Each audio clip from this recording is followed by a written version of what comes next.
Welcome. YouTube presentation for public interest before corporate interest. My name's Joseph Toscano.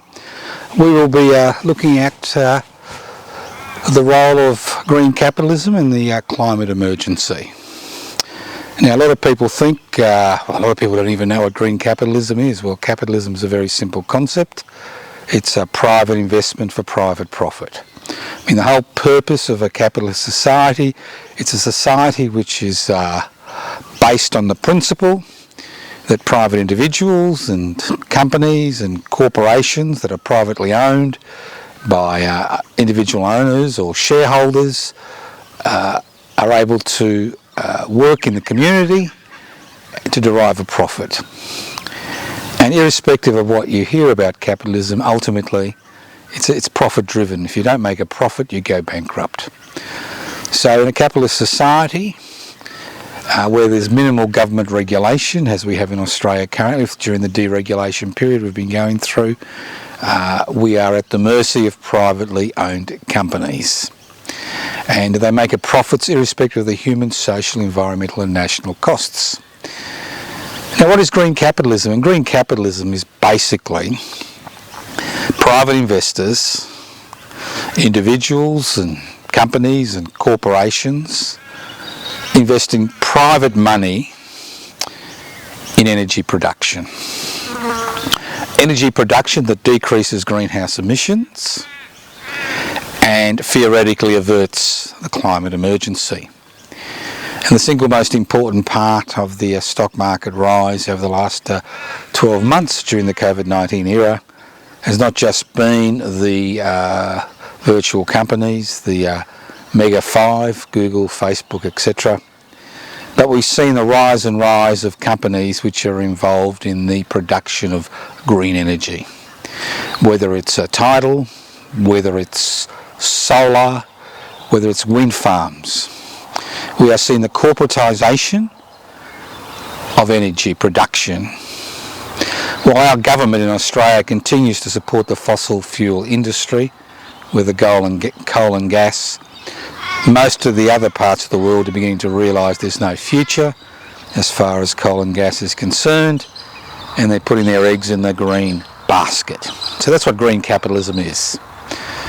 No different to any other form of capitalism, except that ultimately it helps to drive down CO2 emissions. Now, so will green capitalism resolve the climate emergency?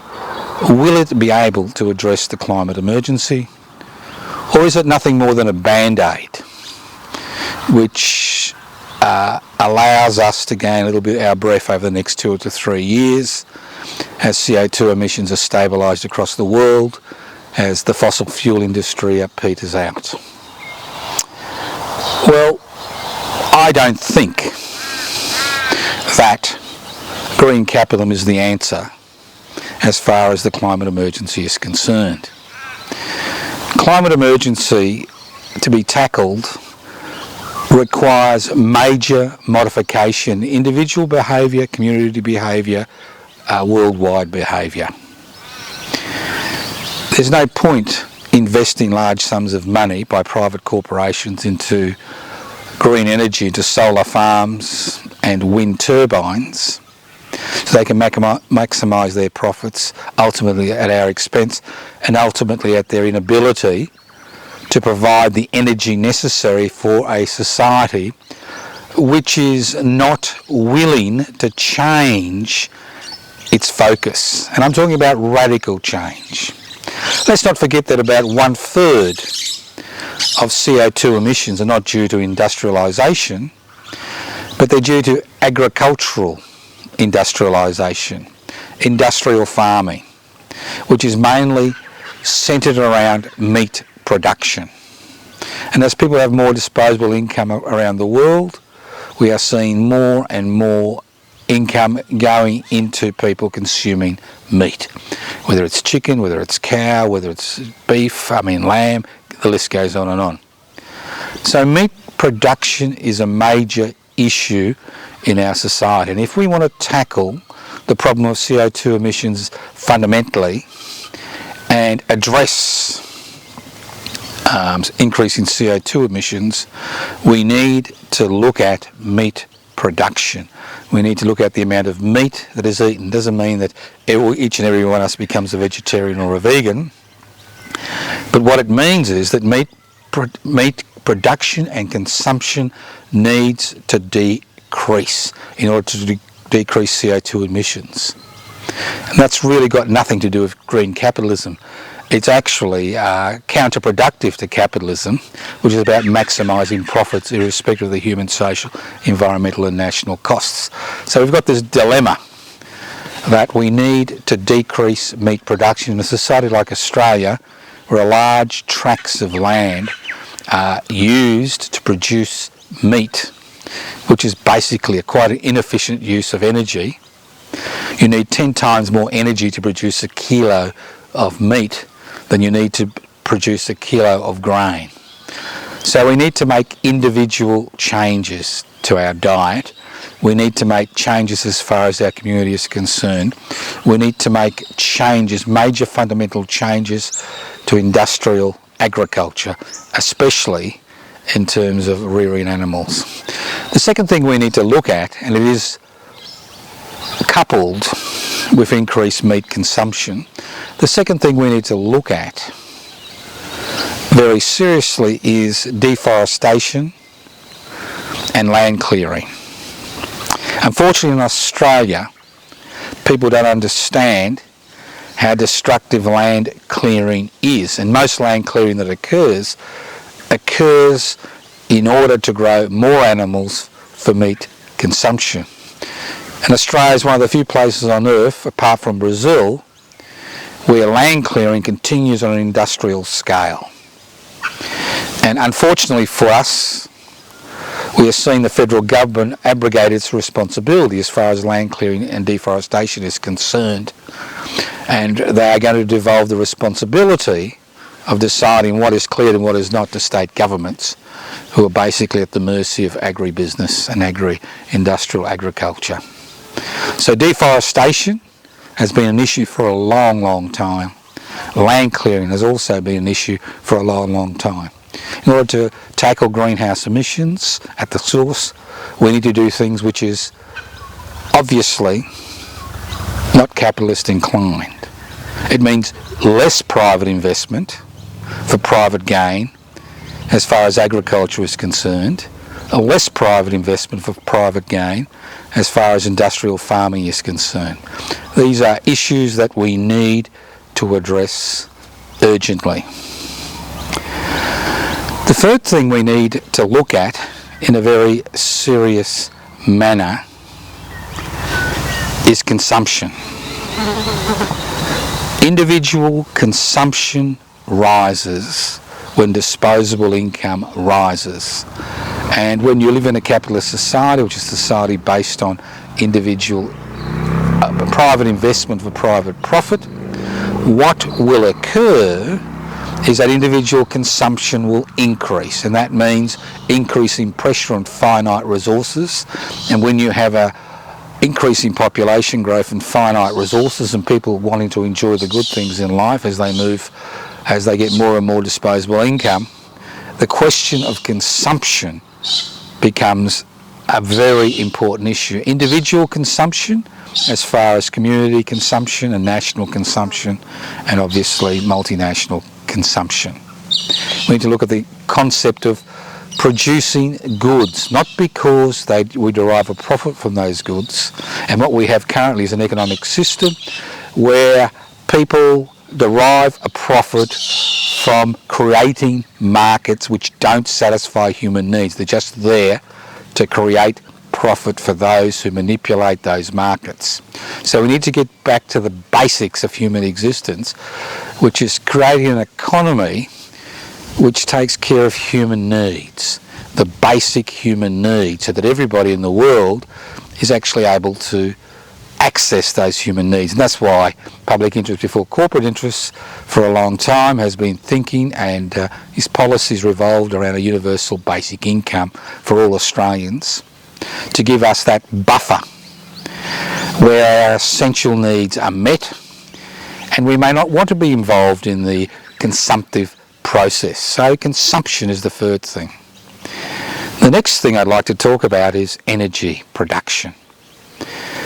What green capitalism does is centralise energy production into massive wind farms, massive solar farms, huge concentration of apparatus, huge concentration in particular areas.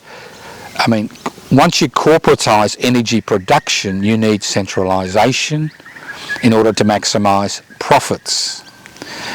What we should be thinking about and then talking about is not centralisation of energy sources as we've done historically, whether it's nuclear power stations, whether it's coal-fired stations, gas-fired stations, but we shouldn't be moving down the same direction of creating large, centralised energy production centres which are owned and dominated by a small group of people who then set market prices for energy.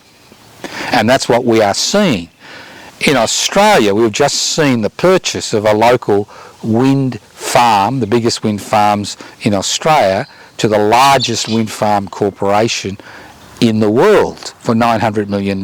So we've seen a more and more concentration of energy production.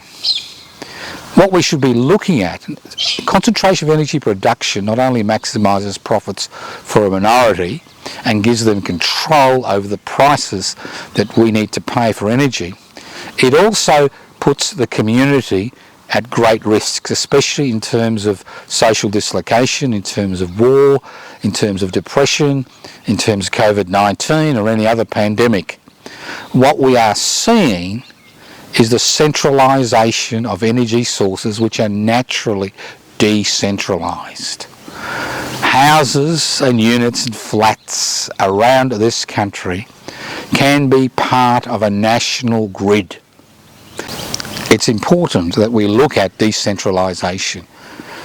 When green energy took a foothold in Australia, the talk was about of decentralising, of making every unit, every house independent, of getting them to feed into the grid, to protect the population at large, to stop large outages which occur today with centralised energy production, with hydroelectricity and gas and nuclear gas and coal-driven power stations. So decentralisation of energy production is central to achieving a balance, a neutral situation where CO2 emissions are not only capped but decrease. So green capitalism is about green capitalism. It's about the investors in those companies. It's about them using green technology in order to maximise their profits while temporarily putting a cap on greenhouse emissions. But if we do not modify our behaviour as individuals and as communities, as nation states and around the world, we run the very real risk that in a few years that the band-aid that green capitalism has put over the climate emergency, or is trying to put over the climate emergency, will blow off and we'll find ourselves in a more difficult situation. So it's what we need to look at, as I said before, are four important elements that we need to tackle. The first element, and the most important element, is decentralisation of energy production, fed into a grid, to protect the community from major outages. The second most important thing is meat consumption.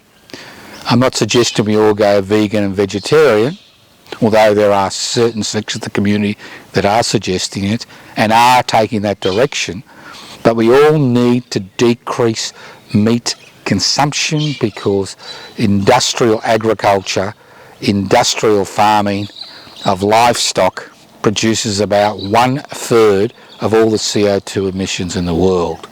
So we need to look at it a more efficient way of surviving as far as our food resources are concerned. It takes 10 times more energy to produce 1 kilo of beef or meat than it does to produce 1 kilo of grain. And with increasing population growth, we will reach a limit as far as meat consumption is concerned. So this means major changes for Australia's agricultural industry. The third thing we should look at is deforestation and land clearing. And to a significant degree in 2020, land clearing and deforestation go hand in hand with the meat market. And last but not least, we need to look at individual consumption. We need to create an economic system which is based on the satisfaction of real, not manufactured human needs. While we continue to manufacture human needs on a vast scale around the world to satisfy a desire for private corporations to derive profit for their major shareholders, then we have no chance of tackling the current climate emergency. So think about it. Think about investing your money in green capitalist enterprises. You can do much more by tackling questions of deforestation, land clearing, meat consumption, individual overconsumption. Next week, who knows what we're going to talk about. I'd like to apologise for all those birds that have interrupted. They seem to interrupt on a regular basis. Obviously, they eat insects, and maybe you should think about eating insects in the near future. Although, if we eat too many insects, we'll knock the balance. So thank you once again for looking at this YouTube, and hopefully we've stimulated you to look at this look at the question of climate emergency, greenhouse emissions, green capitalism. And remember, if we can put all the energy that has gone into containing the COVID-19 pandemic into addressing a much more serious problem, the climate emergency, I am sure that we could resolve this issue. Thank you once again.